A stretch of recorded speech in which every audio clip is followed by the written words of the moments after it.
नमस्कार बंधू भगिनींनो, आपल्या सगळ्यांचं सहर्ष स्वागत आहे स्वास्तिकम या चॅनलवर। मी आज आपल्यासाठी श्रीदेवी भागवत पुराणातील पुढील अध्याय घेऊन आलेली आहे, तरी आपण सगळ्यांनी हे श्रवण करावं हीच आपल्या सगळ्यांना विनंती। चला तर मग सुरुवात करूया श्रीदेवी भागवत पुराणाच्या पुढील कथेस। ओम नमश्च चंडिकाय, ओम नमश्च चंडिकाय, ओम नमश्च चंडिकाय। भगवतीचे तिरोधान आणि प्राकट्य। व्यास म्हणाले, हे राजा, मी सोमवंश आणि सूर्यवंशातील काही श्रेष्ठ राजांची चरित्र तुला कथन केले। त्या राजांनी भगवती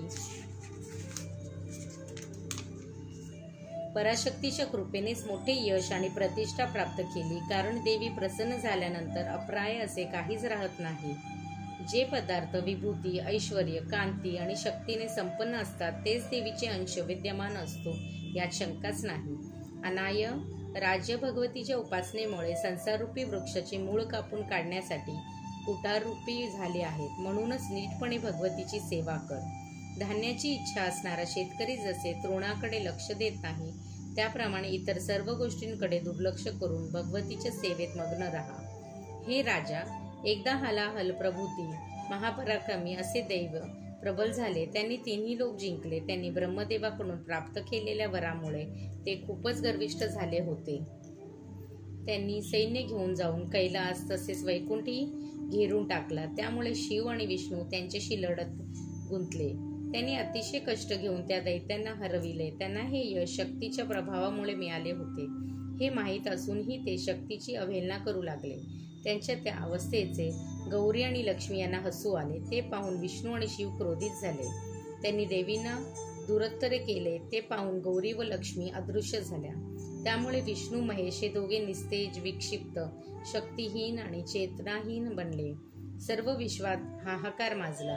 हे सर्व पाहून ब्रह्मदेव चिंतातुर झाले। या दोघा देवांची कार्यक्षमता कोठे गेली असा त्यांना विचार पडला। जेव्हा कारणांचे ज्ञान नसेल तेव्हा प्रतिकार कसा करायचा असे म्हणून त्यांनी ध्यान लावले। तेव्हा ते समजून चुकले की ही भगवतीच्या कोपामुळेच हे सर्व घडले आहे। त्यामुळे ते जरा सतर्क झाले। लगेच त्यांनी आपले पुत्र मनु आणि सनकादींना बोलवून पाठविले। ते लगेच उपस्थित झाले। ब्रह्मदेव पुत्रांना म्हणाले, मी कार्यव्यस्त असल्यामुळे भगवतीची आराधना करण्यास यावेळी असमर्थ आहे। पराशक्तीच्या कोपामुळे शिव आणि विष्णू विक्षिप्त झाले आहेत, त्यामुळे विश्वाचा सर्व भार माझ्यावर पडला आहे।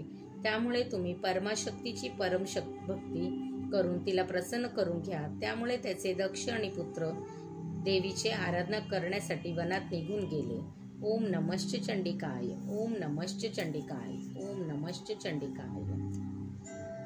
श्रीदेवी पर्णमस्तु।